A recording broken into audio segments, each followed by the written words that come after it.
赵少福，赵少福，你来了。来的正好。我刚给于尚仪做好了衣服，准备找人送过去，放在屋里，自便。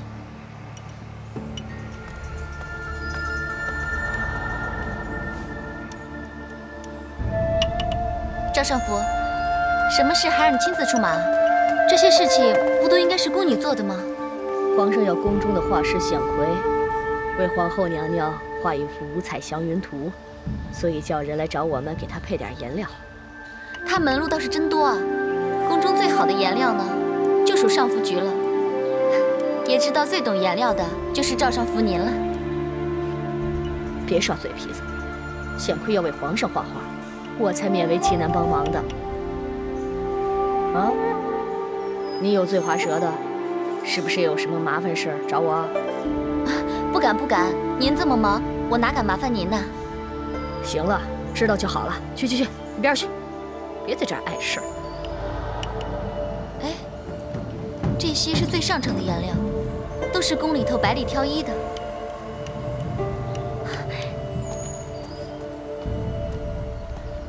这个就是水石青吧？你倒挺识货的，你怎么知道这天竺国的水石青呢？赵少福见笑了。之前安乐公主呢，曾经学习过丹青，我跟着公主也学到点皮毛。皇上要画的是五彩祥云，当然需要一些鲜艳的色料，才能显示出云彩的斑斓。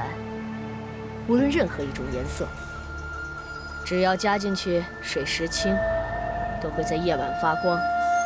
任何一个画师都一定会用到它。这么神奇啊！我只知道水石青是天竺国的上佳色料，没想到还真这么神奇。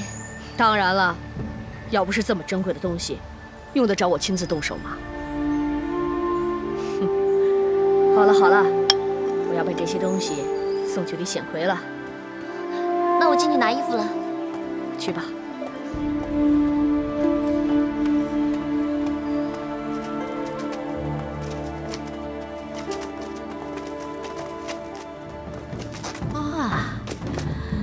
就是这幅吧？对呀。哎呀，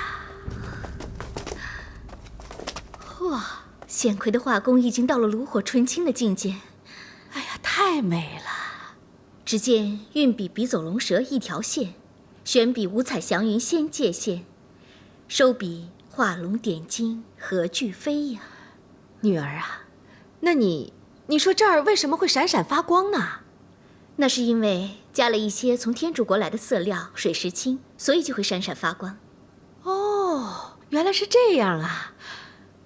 哎呀，果儿啊，看来你对丹青作画也是很有研究的呀。我刚嫁给武重训的时候，整天闲着没事，刚好听说有一位天竺画师，笔法盖世无双，所以我就请他来教我作画了。哦，好啊。那你一定要给母后好好的画一幅。等到母后大日子到来时，我一定会为母后作画的。那你就该准备了，这一天快到了。好。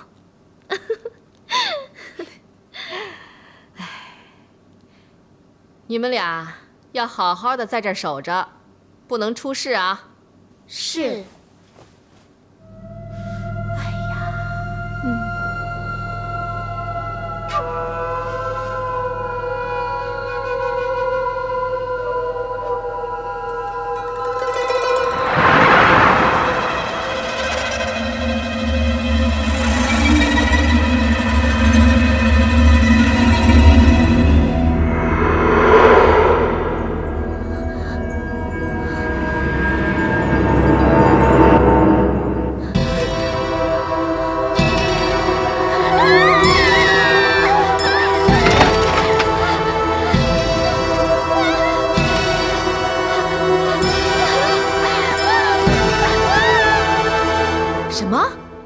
五彩祥云突然变成血色了。此事还在调查中，只是显奎画师已经畏罪自尽了。他倒死得快。岂有此理！岂有此理！怎么了，女儿？母后要为女儿做主啊！怎么了？谁欺负你了？就是刚才那群死奴才，说女儿是招风惹雨，说女儿是丧门星，所以五彩祥云上的祥云才会变成血色的了。狗奴才，又在散布谣言，一次一次的制造谣言，本宫忍无可忍。伺候安乐公主的那2个宫女是哪个局的？回娘娘是上宫局的。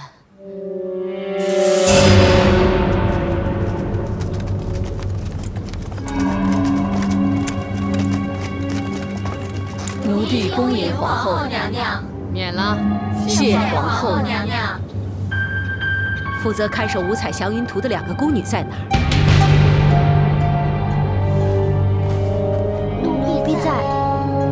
来人，在。斩了！是。奶奶饶命啊！老奴敢问皇后娘娘，为何要杀了他们？他们俩不光是看守五彩祥云图不力，而且还散布谣言，妖言惑众，毁坏公主的清誉。娘娘明鉴，奴婢是冤枉的，奴婢没有妖言惑众啊，娘娘。是啊，皇后娘娘，奴婢没有说公主的坏话。谣言都是由你们俩而起，斩你们是为了以正视听。柴上宫，你不会不明白吧？老奴怎会不明白呢？奴婢的命，只要是为了主子的，哪怕是一句闲话说错了，也是要丢命的。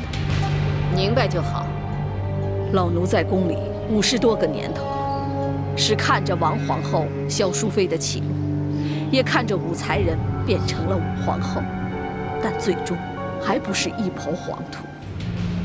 现在，老奴也正看着皇后娘娘您的一切。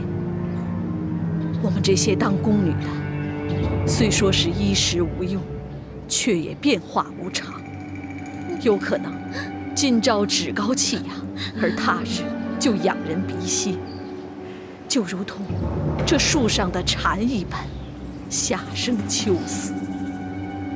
皇后娘娘，俗话说得好，人情留一线，日后好相见。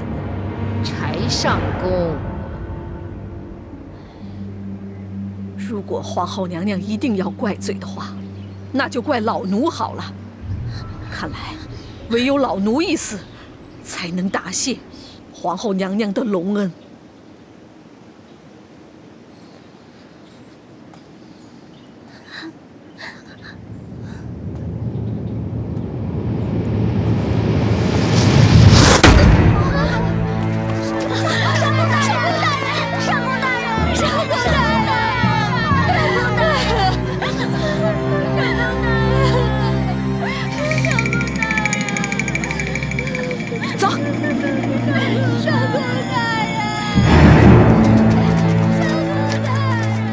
老奴参见皇上、皇后娘娘。哎，柴上宫，你受伤了，免了吧。周公公，赐座。遵旨。谢皇上、皇后娘娘恩典。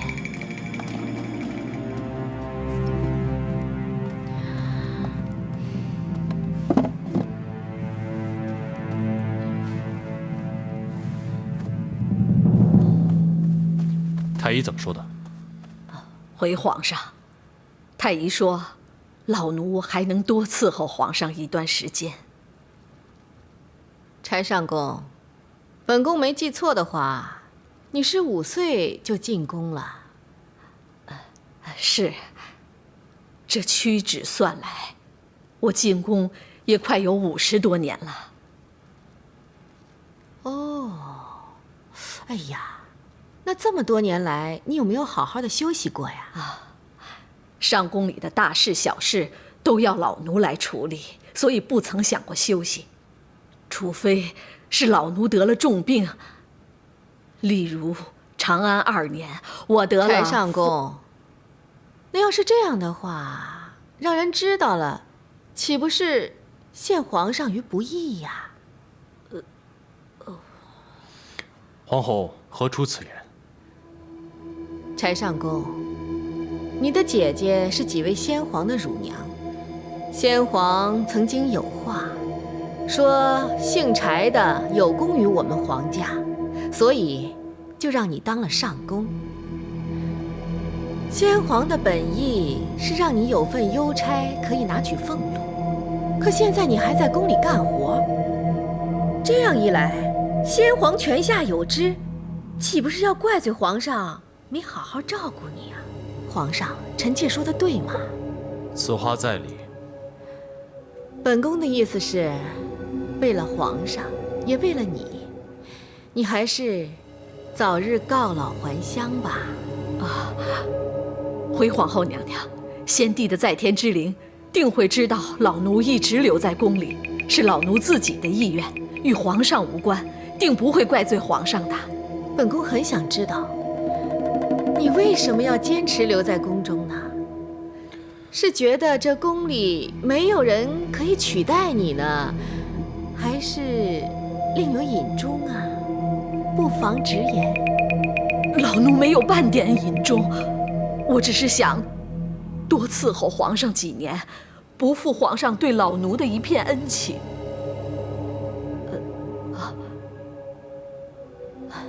不过，皇后娘娘说的也有道理，老奴也不应该总留在这儿碍手碍脚。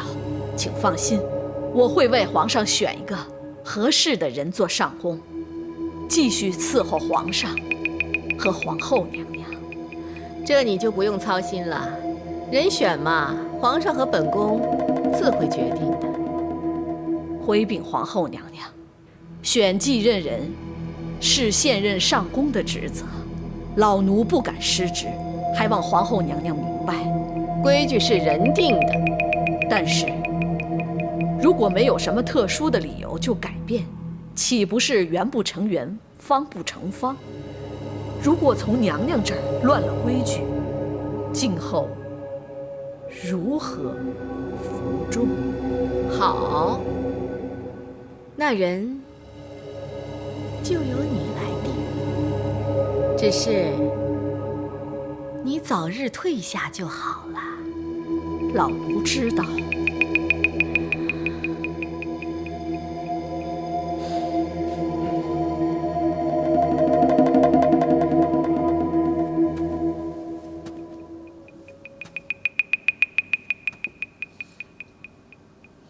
你知道柴上宫要告老还乡吗？奴婢知道。那你愿意不愿意取代他的位置？公主，你让我当上宫？这是母后的意思。怎么样？谢皇后娘娘恩典，谢公主恩典，奴婢当然愿意。只是做梦也没有想到会有这个机会。起来吧。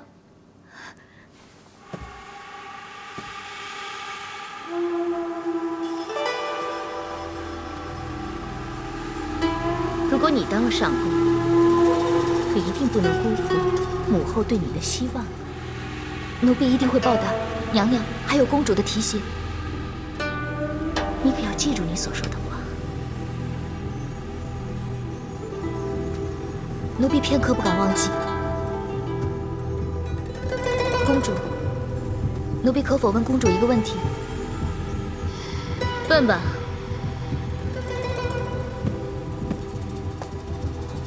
上宫大人向来自命大公无私，而且自恃承蒙先皇圣宠，宫里任何人都不敢不买他的账，就连皇上也怕他3分。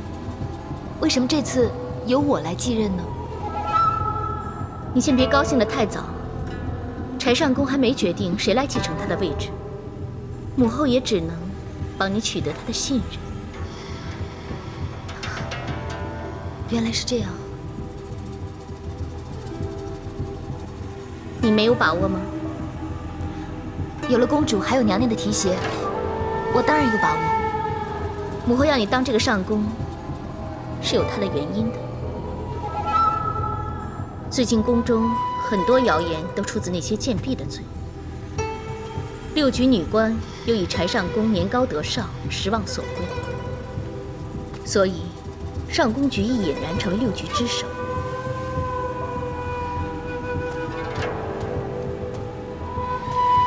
所以皇后娘娘要奴婢当上上宫之后，好好的管束他们，尤其是他们的嘴，对吗？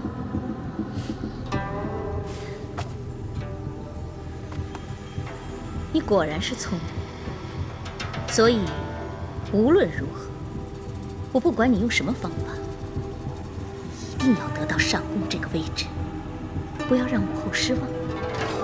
奴婢一定不会让公主还有娘娘失望的。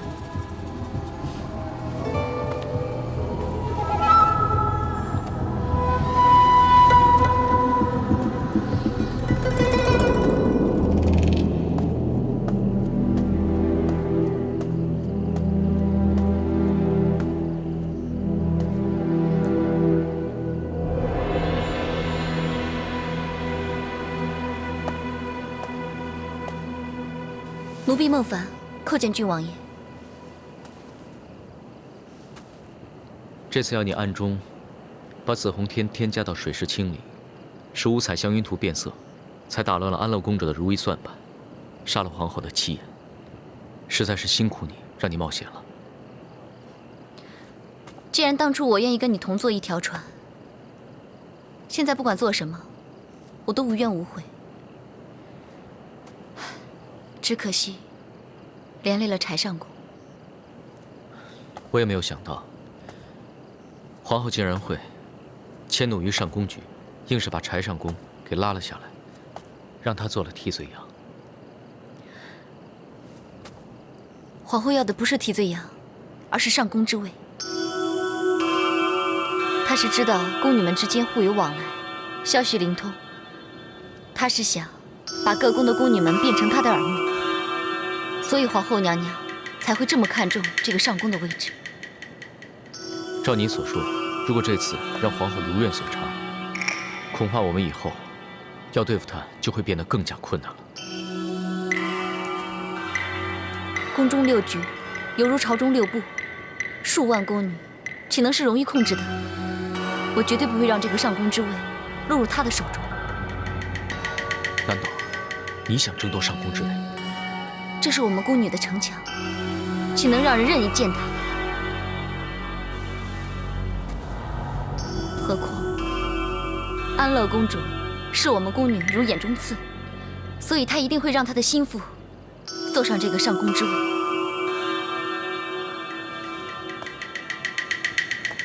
孟福，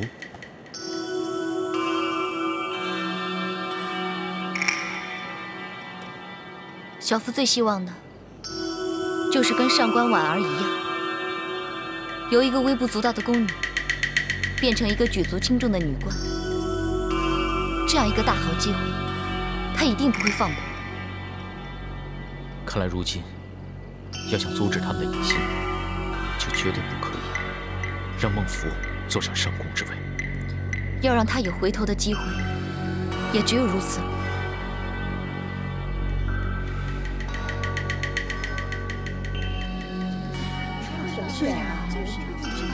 不知有什么条件会选谁？不知道。孟夫，你觉得呢？我也不知道。哎，柴上宫能告老还乡，还是挺有福气的。柴上宫要走了，对他真有点舍不得。我也是。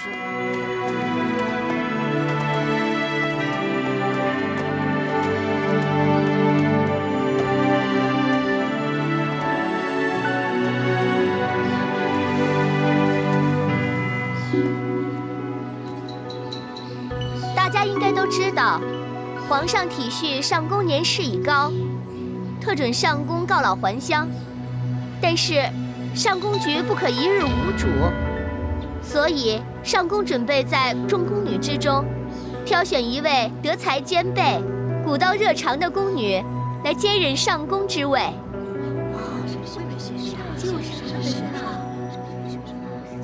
会选谁呀？此次挑选呢，是在6举之内，不论老幼，能者居之。有道理啊。几十年来，我是看着你们陆陆续续的进来，有的飞上了枝头，做了女官，或者是妃嫔，但是绝大多数还是在孤寂中老死。此次皇上能恩准我离宫度过余生，也算是一种福分吧。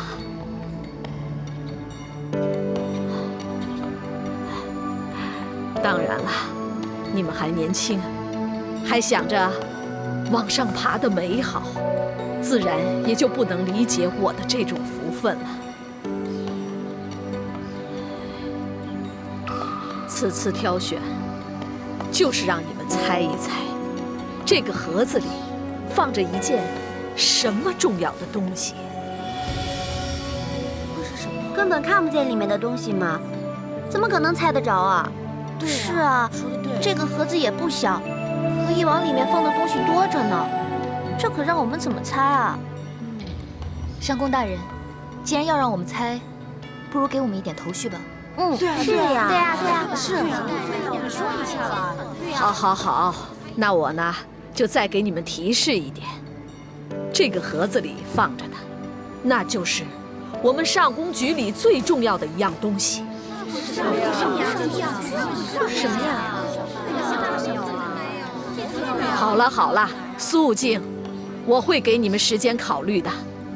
下个月初10，你们把写好的答案给我送来，我会在初10那天把盒子打开。如果谁猜对了，谁就是下任的上宫。那我们都有机会。是啊，可让人想想啊。好了好了，回去吧，好好参详参详啊，都回吧，回吧。是什么呀？猜不出来。想不到你也会来这里凑热闹，以前这些事你都会避而不及的。是福不是祸，是祸躲不过，躲不了的祸，就唯有试试看了，看看挡不挡得了。你以为你可以阻止我做上宫吗？尽人事，听天命吧。听天命，天下弱肉强食，胜者为王才是真理。老天爷只管听，不管事的，是吗？我只知道，战战青天不可欺，未曾动念已先知。善恶到头终有报，只争来早与来迟。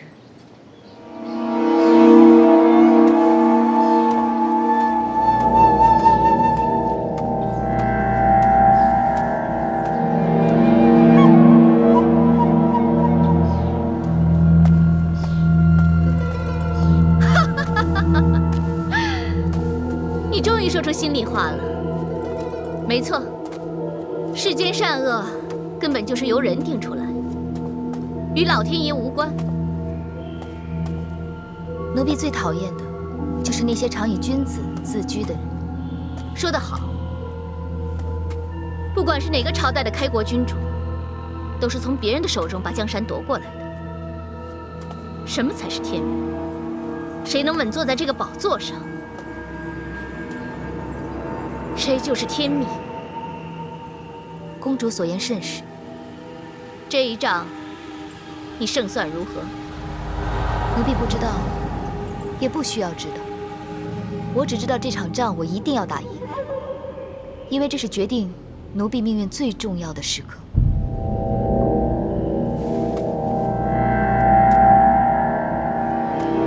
本公主最欣赏你的，就是你这不要命的坚持。这一仗，你一定要替我赢，因为我不想看到孟凡给赢。奴婢知道，这也是奴婢不想见到的事。好，我和母后一定会替你想尽办法，给你找出那个木盒子里藏的是什么，让你一定会赢。谢公主。不过你要知道，参选的不只是你一个人。如果有人跟你一样猜中了答案的话，也会影响到你胜出的可能。所以你要避免此类事情的发生。奴婢知道，奴婢一定会想尽办法，让那些不自量力的人知难而退。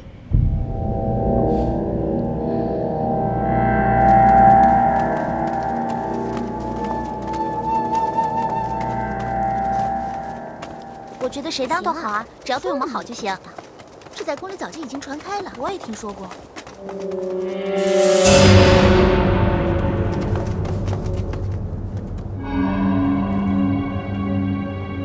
你什么意思啊？你干嘛打人啊？这是什么地方？清宁宫啊！这是皇后娘娘的地方，岂容你们在这里放肆？刚才说话的又不止我们俩。我就是要教训你们俩。皇后娘娘的地方，还敢放肆？就算是我们不对，你只不过是公主的贴身奴婢，凭什么管到皇后娘娘的地方？皇后娘娘是国母，公主是皇女，皇女替皇后打理后宫之事，就像太子替皇上处理国事一样。我是公主的奴婢，帮主子排忧解难，有何不可？皇后娘娘不喜欢的人，公主当然会替娘娘处理。换上像我这样听话的人，都明白了吗？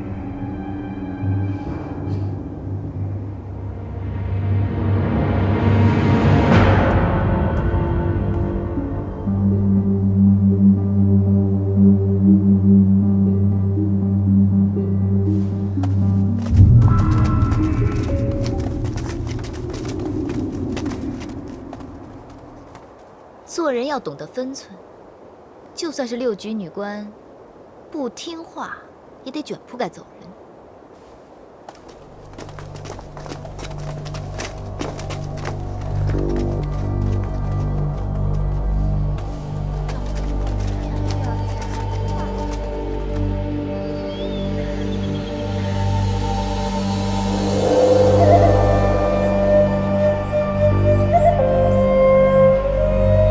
你干嘛打人啊？皇后娘娘不喜欢的人，公主当然会替娘娘处理。换上像我这样听话的人，都明白了吗？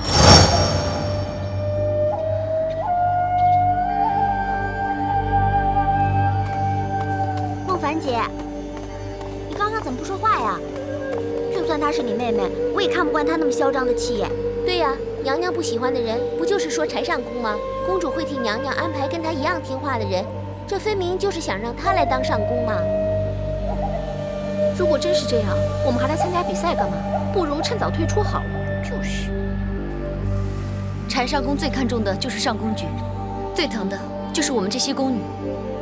我相信，她绝对不会眼睁睁地看着上宫局落入皇后娘娘的人手中的。话虽如此，可是如今又有谁胆敢逆娘娘意思去跟那个孟夫较劲？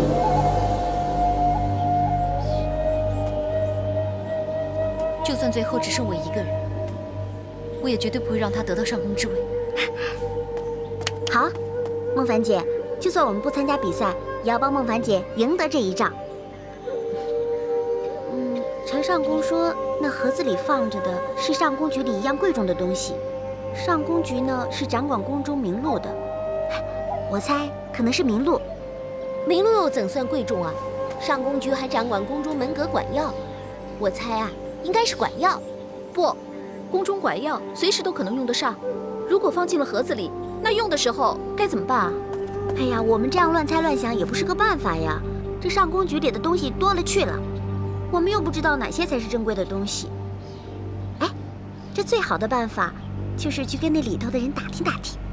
如果这样也可以的话，谁都会往里打听了。你们都在聊什么呢？参见上大人。起来吧。我跟其余4局女官已经约好了，要去探望一下柴上宫。这里的事情，你们好好帮我处理一下。柴上宫的伤势好一点了吗？伤在皮肉，应该没什么大碍。不过皇上和皇后要他告老还乡，可真是伤透了他的心啊！劳苦了大半生，却不让他在宫中终老，的确令人难受。不如让奴婢陪同上仪大人去探望柴上宫，以示我们后辈的关心跟尊重。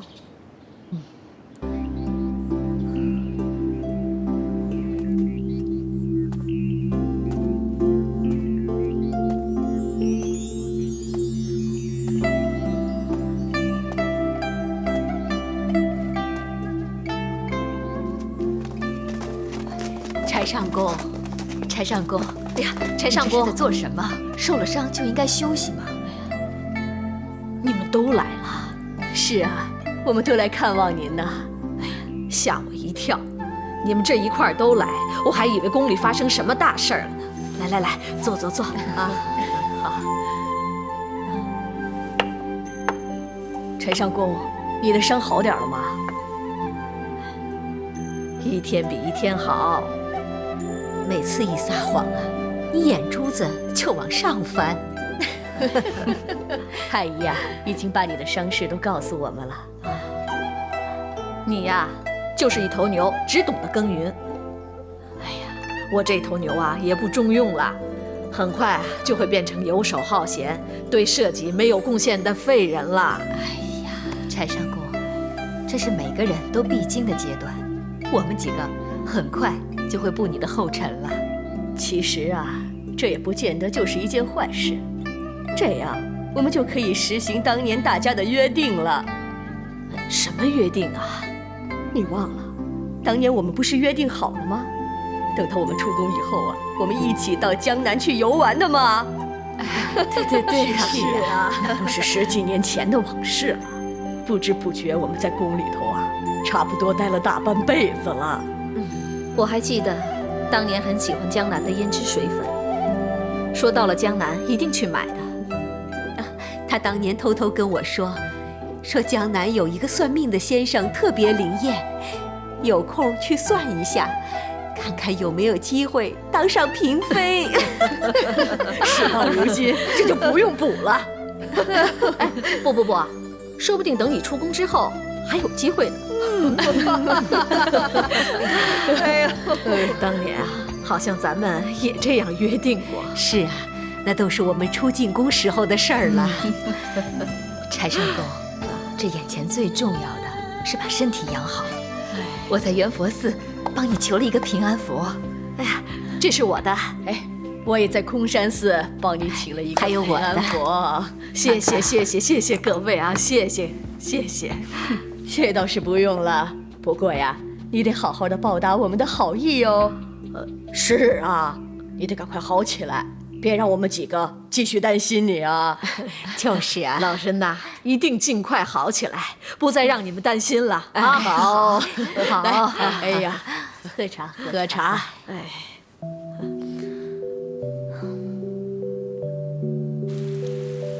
我进宫多年，却不知原来你和几位大人情如姐妹。我跟柴上公、惠宁和你早逝的越秀姑姑进宫的日子都没差多少。那时候，于兆、冯雷、张5位大人还都没进宫呢。那你们可算老臣子了呢？对呀，他们比我们晚进宫10多年呢。那时候他们还年轻，很容易就结为至交。不过，都是年少气盛，免不了互相竞争，不时为一些鸡毛蒜皮的小事吵架。不过还好，大多数都只是嘴皮子上争胜负，不会记恨在心的。只有冯宇2位大人误会比较深，幸好有你帮忙，终于化解了。幸好我在宫里头也有一帮好姐妹，否则在宫里的苦闷日子还不知道要怎么度过呢。对了，云霞姑姑，你知道为什么大家都要做佛像给柴上公啊？当初是因为柴上公不小心掉进了太液池中，以为没救了，幸好他抓住了太液池中的一根浮木，得救上岸之后才看清，原来那是木雕的佛像，是送往护国天王寺途中丢失的。所以柴上公觉得一切都是佛祖保佑啊。所以从此变成心向佛。是啊，所以这次大家商议过，各自到各大寺院请来佛像，希望像上次一样保佑他平安。原来如此。那姑姑，你知不知道上宫局里有什么比较贵重的佛像？怎么，你也想猜中盒中的东西，当上上宫啊？没错，因为我不想让小福坐上上宫之位，不想让上宫局落入皇后娘娘手中。是啊，这次皇后也实在是太过分了。好，让我想想。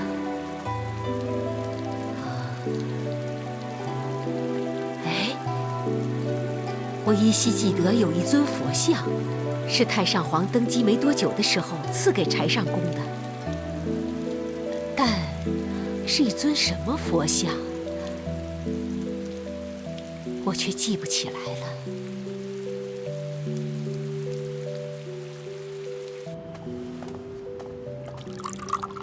娘娘，孟四月带到，奴婢参见昭容娘娘。免礼。谢娘娘。孟凡，你今天来找我是想要叙旧呢，还是另有所求？孟凡已经很多天没有探望娘娘了，所以特来向娘娘请安。坐吧。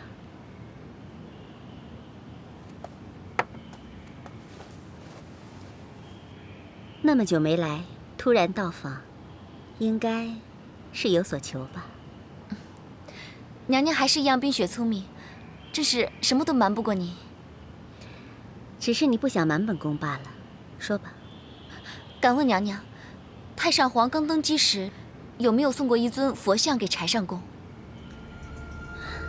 真意外，原来你也有意问鼎上宫之位。太上皇曾经说过，只要大权在握，翻手可杀万民，覆手可救苍生。你想要拯救天下苍生？孟凡惭愧，孟凡自知没有这个本事。我只是想阻止安乐公主继续作恶，不要走上不归路。别无他想。太上皇曾说过，你怀有他所讨厌的一般人的仁义道德。太上皇讨厌奴婢吗？没有啊，他很喜欢你啊。那时他还吩咐我好好的照顾你。既然那时我已经答应了他，好吧，那今天我就帮你一把。谢娘娘。这位柴上宫呢，他深得太上皇的恩宠。听说太上皇还打造了金轮圣王、银轮圣王、铜轮圣王和铁轮圣王这4尊佛像，他把其中1尊佛像送给了柴上宫。那会是哪一尊佛像呢？此事我当时并没有特别注意，所以详情我也不是很清楚。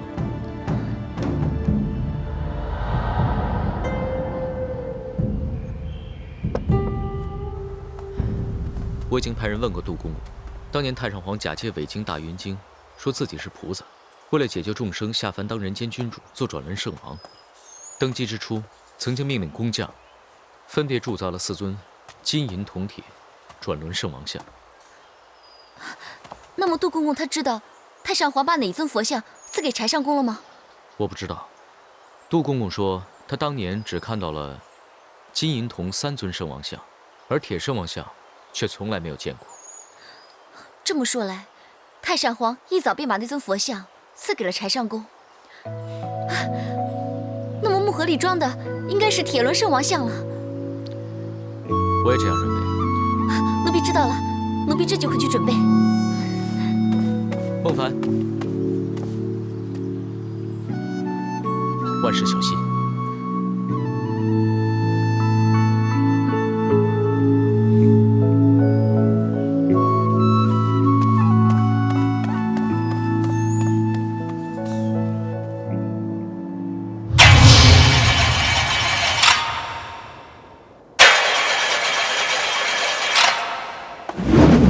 什么人？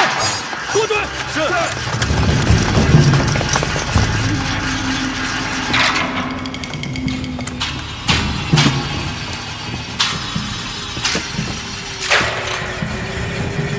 很好，你可以退下。是。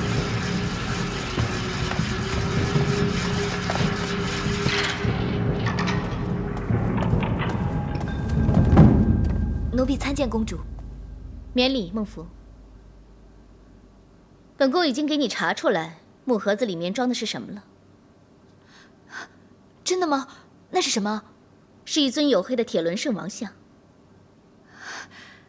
看来，孟福不会负公主所望，这场仗一定会打赢的。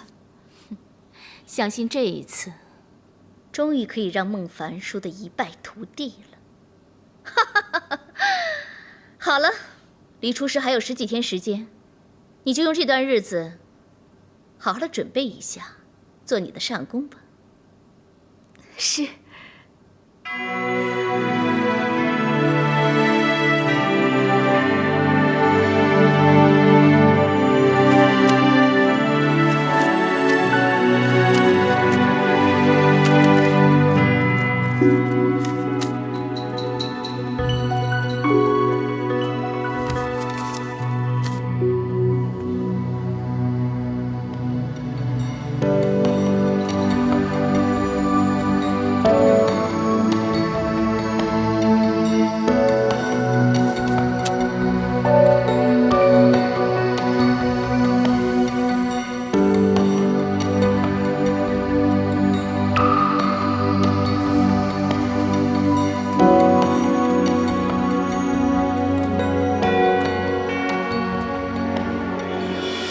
看来你们大家都等急了，我也不愿意磨磨蹭蹭的。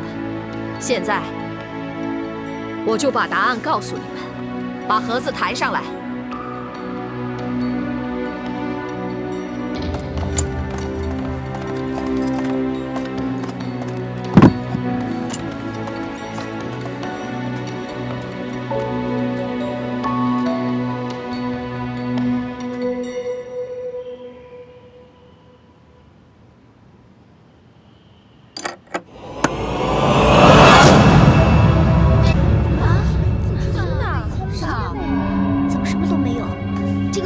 不是应该有？应该有什么？难道你以为这个盒子本身里面就应该有什么吗？上宫曾经说过，这盒子里面放着上宫局最贵重的东西。可是，是这个盒子呢，是用千年紫檀木所制，本身就价值连城。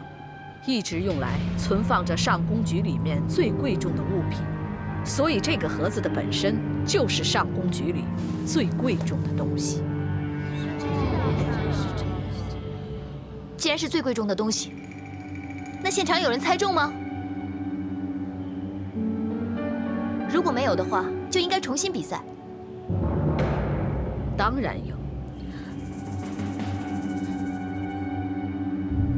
猜对的只有慧宁一个人。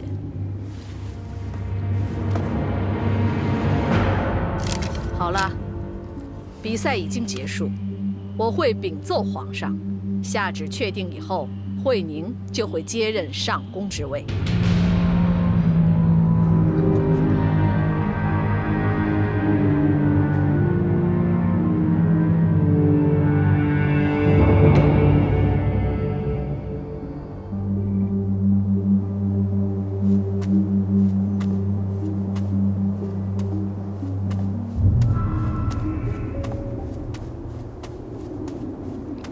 这堵宫围之墙，想要攀上它，只是自寻死路。绝处逢生，绝不放弃。它是飞蛾扑火，惹火烧身。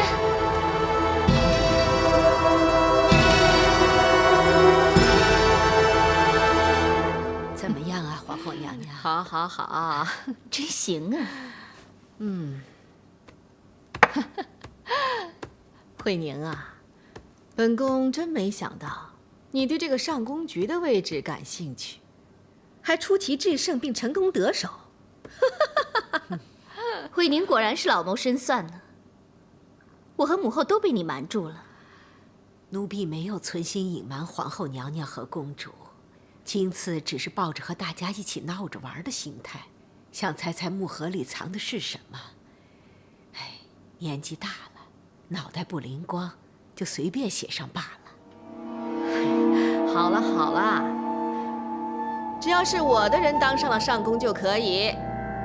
日后你可要多加管教你那群多嘴的乌鸦，不要让他们随便胡言乱语，败坏了我们的名声，知道了吗？奴婢一定秉公办理，不会让任何人无事生非。孟福，奴婢在。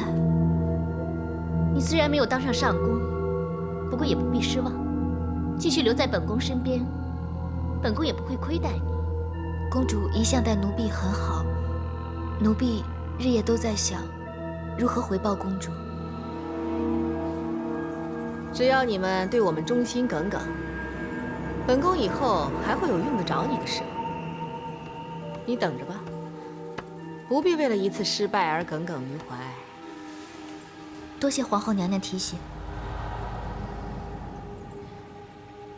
母后，不过说也奇怪，我们明明知道那木盒子里面装的是一尊铁轮圣王像，为什么会突然消失不见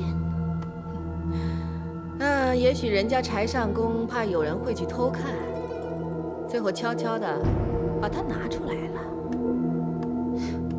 这个柴上宫，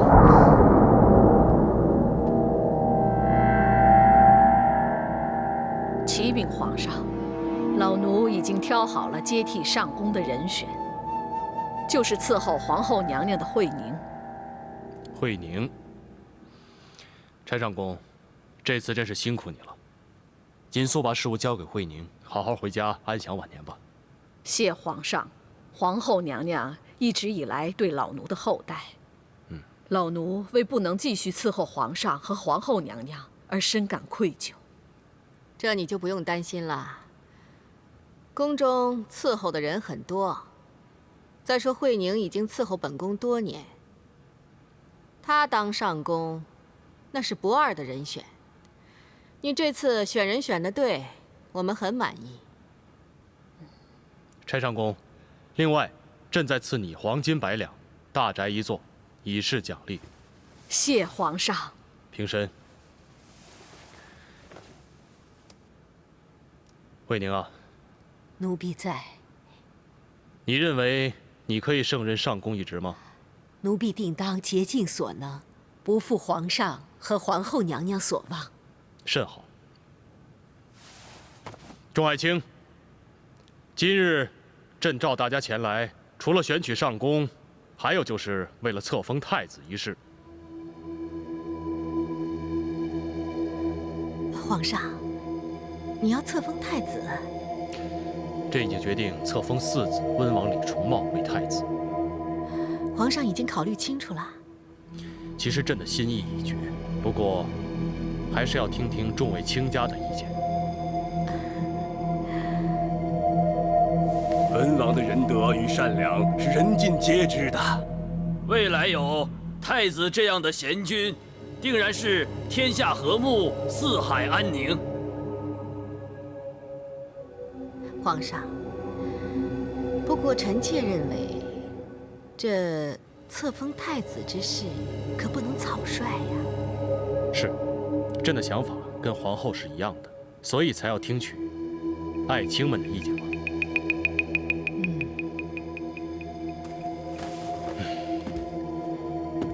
既然刚才众卿家都异口同声地认为温王乃是太子的不二人选，那么立太子也不过就是早晚的事情。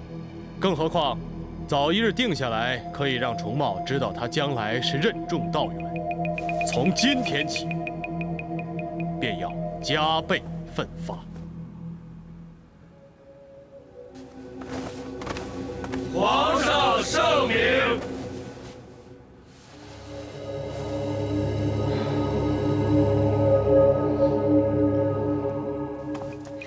岂有此理！这个昏君！哼！母后息怒。怎么了？我说他昏君错了吗？册封太子这么大的事，都不跟我商量。哼！四皇帝不过才12岁，何况母后要对付他还是绰绰有余的。再说，所有的王子当中，没有一个是我的亲兄弟，谁还不都是一样吗？我怎么会怕这么一个黄毛小子呀？我连武三思都不怕。哼，这么大的事儿，都不跟我商量半句，根本不把我放在眼里。可能是父皇觉得册封太子是件小事，不必惊动母后的。都像你这样说，那就好了。只怕他已经知道了我们母女的心思，搬出这么一个太子来挡我们的路。依女儿看来，父皇绝对不会如此攻于心计。母后过虑了。希望我是杞人忧天，只是如今又多出了这么一个太子，我得想方设法把他这块石头给搬掉。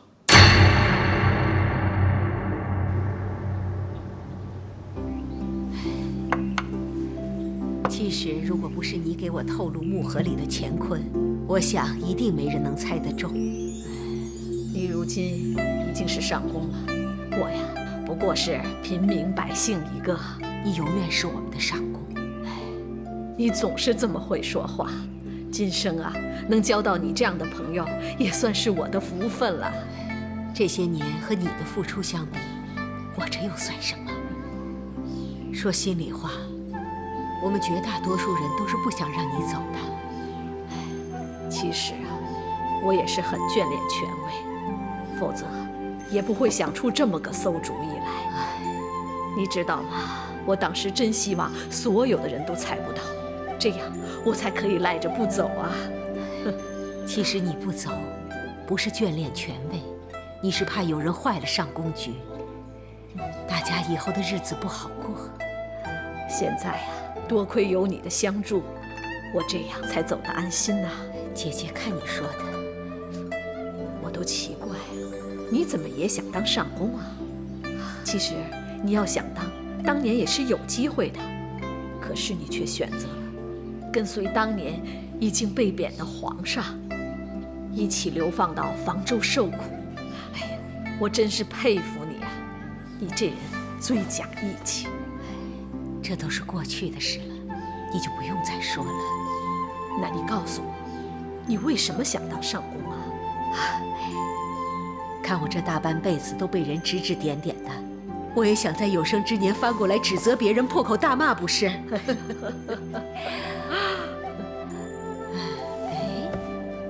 安乐公主派人偷看过，这里边明明是铁轮圣王像，你是怎么把它取走的？我跟你说呀，太上皇当年登基的时候，就命人铸造4尊转轮圣王像。当时在铸造铁轮圣王像的时候，就突然出事故了，没有铸成。但是呢，铸造用的蜡膜就留下来了。这太上皇知道我一心向佛，所以就把这蜡膜呀赐给我了。哦，原来这个像是蜡做的啊！你把那个蜡像放到木盒里，命人在周围点上蜡烛，表面上看是为了护着木盒，其实呢是想把里面的蜡给融了。哎，不过蜡融了应该有痕迹啊。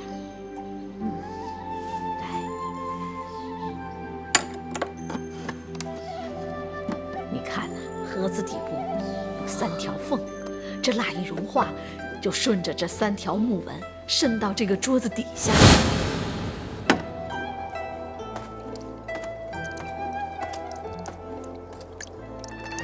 所以他们打开以后，什么都看不到。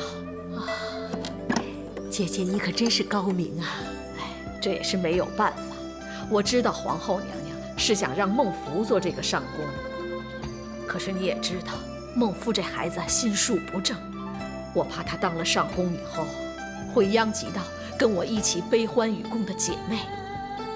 现在由你来当上宫，我也就安心了。姐姐看您说的，来，喝茶。真是出人意料，没想到最后竟是慧宁当上了上宫。这也是没有办法的事。不过我相信，慧宁姑姑总比小福好一些。至少，他不会像小夫那样不择手段。不过他始终都是皇后那边的人，往后我们要想对付皇后，恐怕要比现在困难得多。走一步算一步吧。哦，对了，孟福特怎么样？他一心想往上爬，这个打击对他来说实在是太大了。希望越大，失望越大，这也是无法避免的。就算让你重来一次，你也依然会去阻止他的，对吧？我只有这样做，才可以阻止他继续陷下去，阻止他做错事。这样就够了。你清楚自己要做的是什么，心里就不用难受。只要最后能够达到目的，其他的不用计较。可是我看到小福，他伤心难过，我还是忍不住会痛心。你可以痛心，你也可以难过。如果你觉得撑不下去，如果你累了，自己不要勉强。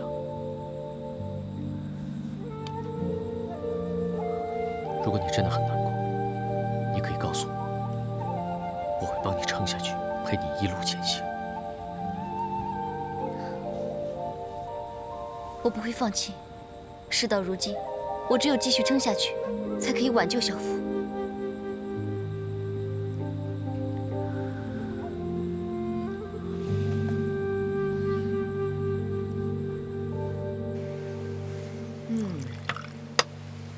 你这一招还真让我难办了，没想到你的棋艺见长啊！好，看着，这儿，走，这儿，好，你看着啊。如果我这个子放在这儿的话，你就输了。哎呀，母后！好，好，好，我让你一局。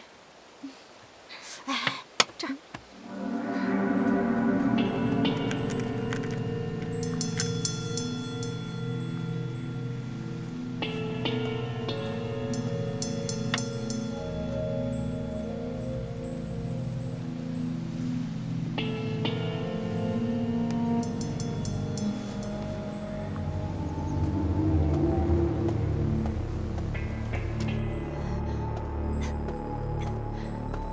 上仪大人，来。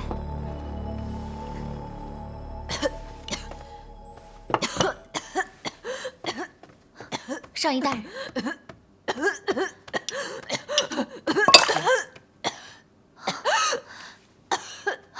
上仪大人。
皇后娘娘，平身。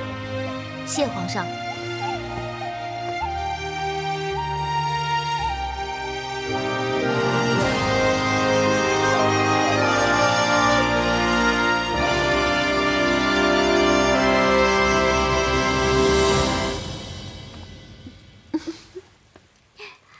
参见思悦大人。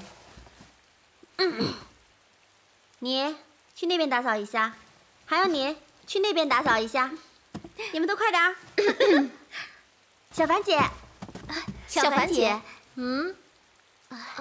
好啊，参见上仪大人。我的好姐妹们，姐妹们。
臣妾听闻皇上这几天龙体违和，特命人准备了这体魄大补汤，给皇上补补。朕只是些许咳嗽，不碍事，皇后有心了。怎么不碍事啊？皇上身负匡扶国家社稷的重任，皇上的健康就是天下子民的福分。臣妾这样做，也算是为天下子民尽一点劬劳啊。这些年来，不论境况顺逆，皇后总是守在朕的身边，这份心意，朕岂能不知？哎呀，近日国事如此繁重，臣妾总在想，有没有什么好办法，推荐几个人才，为皇上分忧解难。好啊，皇后想到谁，不妨直说。臣妾认为，皇上。太平公主得知皇上这2晚咳嗽难眠，特意为皇上准备了体魄大补汤，给皇上益气强身。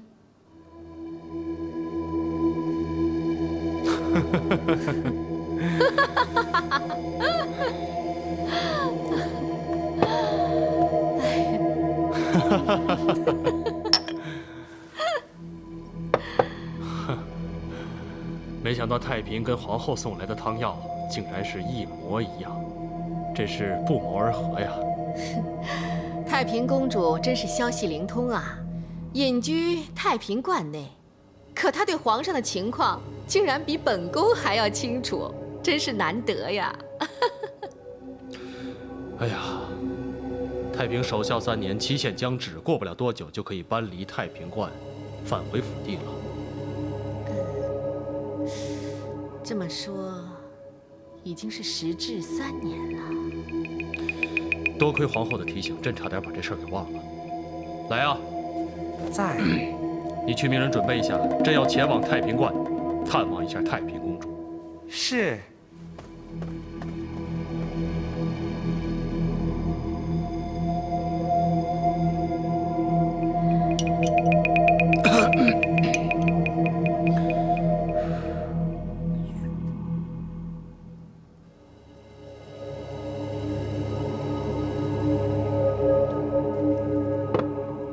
皇上、皇后，请用茶。皇兄龙体为和，仍御驾亲临，太平真是受宠若惊。太平啊，你我兄妹一场，朕早就应该亲自前来探望。朕这点小病并无大碍，只是身体已不复当年之勇，却是不争的事实。皇兄只是一时操劳过度，只要好好休养生息，定能龙精虎猛，万寿无疆。不过这还得有劳娘娘多费心思，好好照顾皇兄了。皇妹你就放心吧，这本是我应该做的。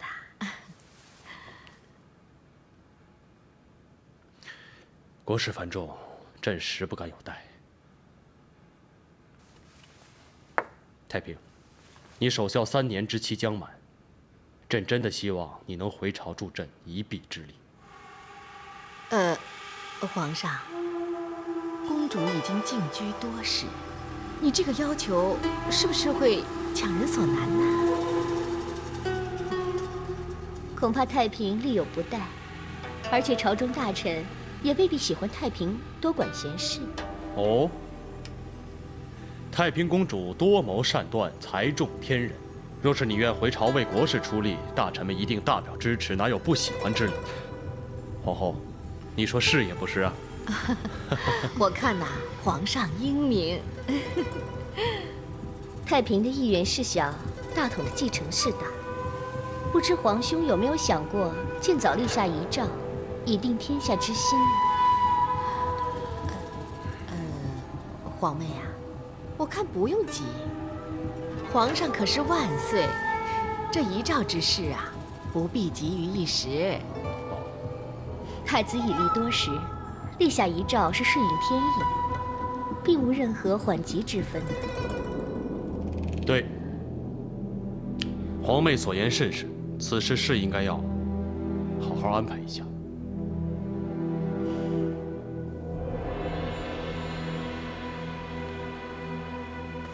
岂有此理！岂有此理！太平竟然敢叫父皇立遗诏，此举如若成事，就再也阻止不了太子继位了。那我还如何当我的皇太女啊？太平此举，分明就是要绝本宫为帝，断你为皇太女之念。我早就知道她是一条机灵的拦路犬，如今还没出太平观，就已经如此碍事。我怎么可能让她留在你父皇身边？母后有何打算？要想大路通畅，从来都是凿山破石开辟出来的。母后的意思是？奴婢参见皇后娘娘、公主，不知娘娘召见奴婢有何吩咐？太平公主守孝之期将满，本宫要设宴欢迎她回来。奴婢这就去安排。等等，设宴之事已吩咐上衣局去张罗。本宫要你做另外一件事。奴婢听候皇后娘娘差遣。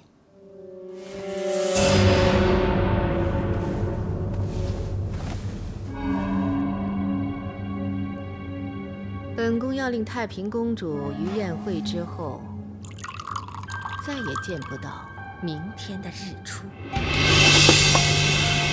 母后，您要杀了太平啊！我的乖女儿，要是不除掉她，你怎么能登上皇太女这个宝座？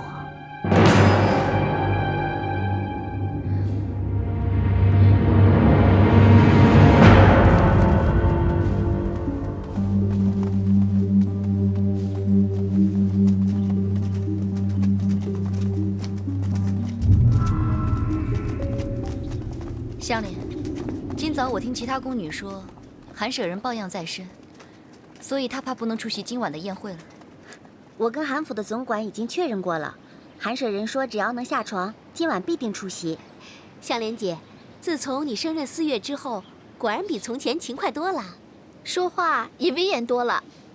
你们俩找死啊！其实那个韩舍人又怎会不来？今晚可是皇上为太平公主回宫而设的欢迎宴，谁会错过这个卖乖又捡便宜的大好良机呀？谁不知道皇上对太平公主一向亲厚，这次公主脱孝回宫，皇上一定大加重用。换作是我，就算是死了，也要从坟墓里爬出来占个位置。哼，别说的这么吓人好不好？别闹了，乐师和乐器都准备好了没有？今天晚上千万不能有任何差池。否则，我们谁都担当不起。你们还不快去看看？好。皇上爷，不好了，孙乐师他病了。孙乐师，你怎么了？今天早上见他还好端端的，中饭之后就见他呕吐大作，还不停地上茅厕。是吃了不干净的东西吗？那其他乐师有没有不适？没有，就只有孙乐师一个人。看来不是午饭的问题。那今晚宴会的演奏怎么办？我没事。孙乐师，你先休息一下，看情况再说。香莲，你去查一下，看看有谁可以代替孙乐师弹奏阮这种乐器。啊，这可难办了。这里弹奏阮效益最高的就是孙乐师啊。你们可以去太上寺找我大哥，他可以代替我。事到如今，也只能找孙乐师的哥哥临时补上了。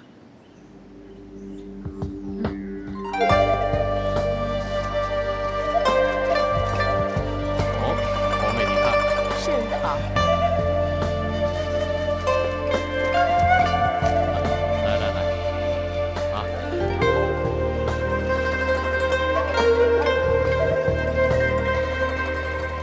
没想到孙乐师的哥哥跟其他的乐师竟然配合得这么好。孙乐师造诣非凡，按道理他哥哥应该也不会太差。总之，别出什么岔子就好。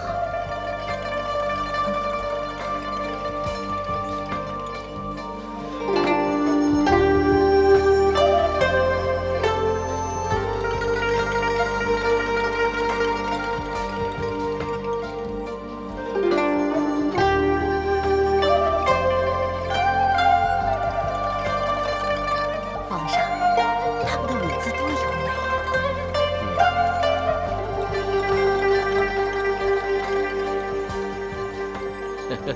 皇妹，来，请。谢皇上。张大人，请。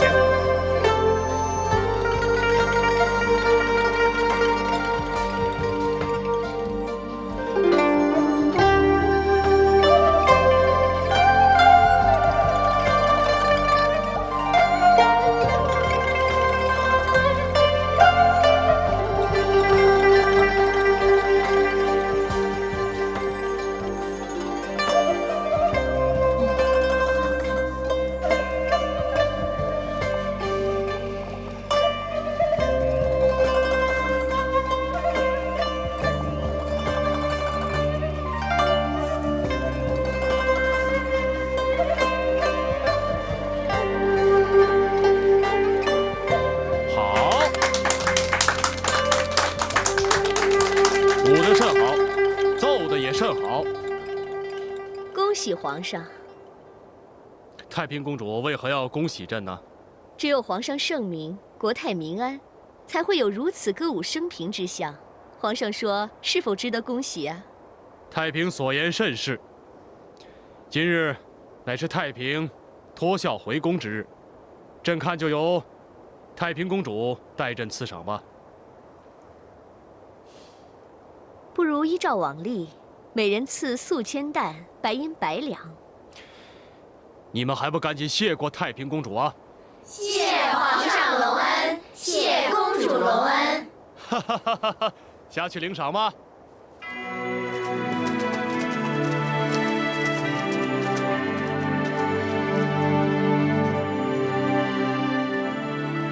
殿，有事，现在召见。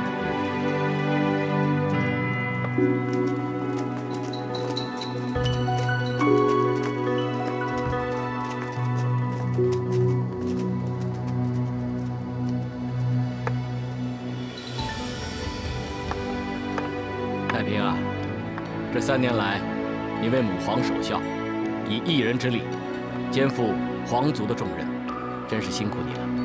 能替皇兄们为母皇尽孝义之道，是太平的荣幸才对。太平啊，日后皇上还要依仗你分担国事，真正的辛苦才刚开始啊。太平进居多时，疏于理事，更何况太平何德何能，岂能干涉朝政大事？如此说来，那公主的意思是，皇上的判断有错？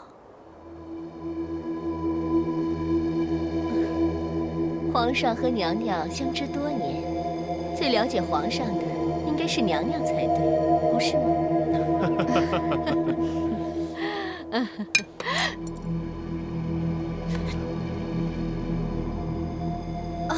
姑姑，侄女也敬您一杯，祝您龙马精神。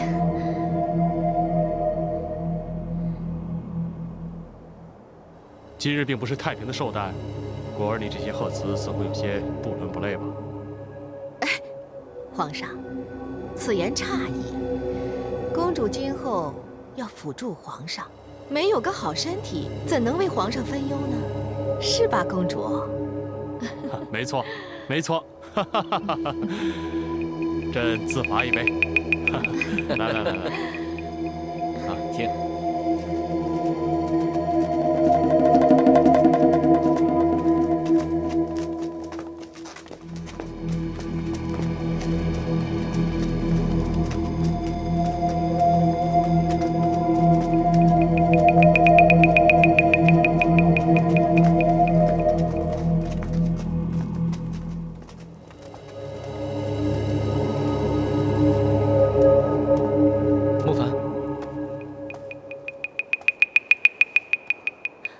奴婢参见郡王爷。那边那位乐师，是太上寺的吗？他是孙乐师的哥哥，因为孙乐师抱恙在身，所以临时找他的哥哥来代替。有事吗？没什么事，只是觉得他那软的手法，好像有点……有点什么？好像有点与众不同似的。算了吧，也可能是本王想的太多了吧。那奴婢先行告退。孟凡，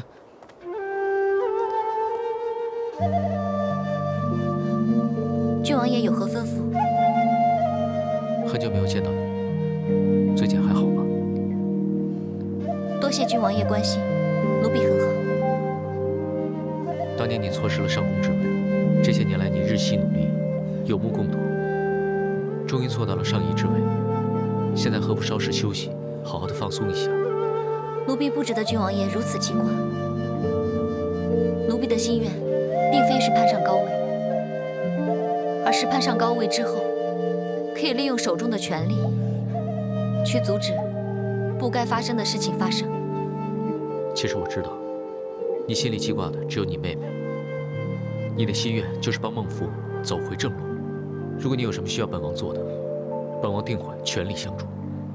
谢郡王爷厚爱。只是世事多变，今天虽然你我同坐一条船，可能明天你我将各走各的路。既然如此，又何必想太多？难道这么多年，你还是不相信我吗？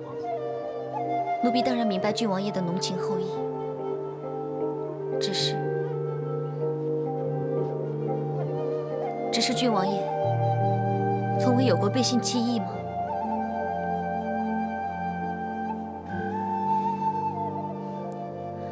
奴婢不是想责怪郡王爷，说到底，那已经是3年前的事了，就让过去的事情全都埋葬了吧。那件事情，本王和你一样难过，但是直到今天，本王还是相信，当日的决定是完全正确的。如果不那样做，恐怕结局只会令本王更加后悔。就是因为这样，这也许就是百姓跟皇族永远无法走在一起的鸿沟吧。难道生在帝王之家，倒不如平民百姓，可以跟所爱的人长相厮守？奴婢还要料理殿中宴会，请恕奴婢失陪。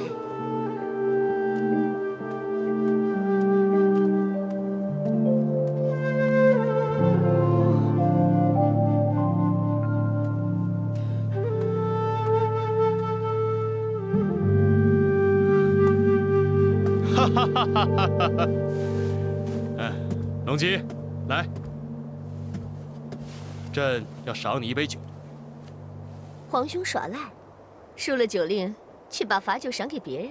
红妹，在你眼中是一杯罚酒，但是到了朕的手里，这就是一份赏赐。谁敢说不是？谢皇上隆恩。好，好。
没事吧？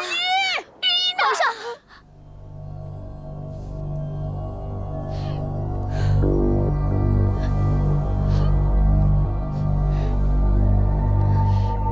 御医，皇上伤势如何呀？回皇后娘娘，皇上得天之佑，只是划破了点皮，服药数次即可痊愈。只是皇上受惊非小，尚需休养几日。菩萨保佑。谢皇天庇佑。御医，奴婢送你出去。皇上。